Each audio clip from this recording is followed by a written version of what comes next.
Hello friends, எப்படி இருக்கீங்க? இன்னைக்கு நம்ம டபுள் டக்கர் சோஃபா தான் இன்ட்ரோடியூஸ் பண்ண போகிறோம். நீங்கள் டபுள் டக்கர் பஸ் பார்த்துருப்பீங்க, டபுள் டக்கர் கோட்டு கூட பார்த்துருப்பீங்க. சோஃபா நீங்கள் பார்த்துருக்கீங்களா? பாருங்கள், இதுதான் நம்மளோட புதிய வரவு டபுள் டக்கர் சோஃபா. கீழே இருக்கிறது நம்மளோட ஒரு கால் பேரலைஸ் ஆன நம்மளோட ஆஷுவும், மேலே இருக்கிறது அண்ணாவும். ஆஷுவோட கதை உங்களுக்கு நான் முன்னாடியே சொல்லியிருக்கிறேன். மேலே இருக்கக்கூடிய அண்ணாவோட கதை ரொம்ப கஷ்டமான ஒரு கதை.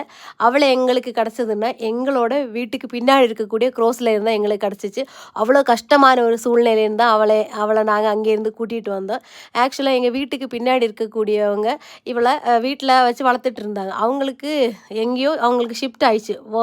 வேலை அவங்களுக்கு ஷிஃப்ட் ஆனதுனால அவங்க இவளை விட்டுட்டு அவங்க போயிட்டாங்க.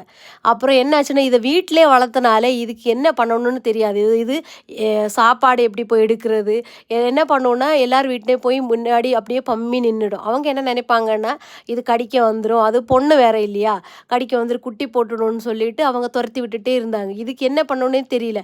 வெளியே இருக்கக்கூடிய நாய்க்கும் இது அட்டாச்மெண்ட் கிடையாது. அதுங்க இதை பார்த்தா கத்திகிட்டே இருந்துச்சு. அப்புறம் என்னன்னா, எங்கள் வீட்டு பக்கத்தில் இருக்கக்கூடிய அக்கா சொன்னேன், இது மாதிரி அங்கே ஒரு நாயை அவங்க வளர்த்துட்டு விட்டுட்டு போயிருந்தாங்க, நீ போய் எடுத்துகிட்டு வான்னு சொல்லி பிறகு நான் போய் பாவம் அது கூப்பிட்ட உடனே என் பின்னாடி வந்துச்சு. எங்கள் கூட அவ்வளோவா செல்லம். இப்போ 5 வருஷம் ஆயிடுச்சு எங்கள் கூட எங்கள் கூட ஒட்டிக்கிட்டு. இதுதான் எங்களோட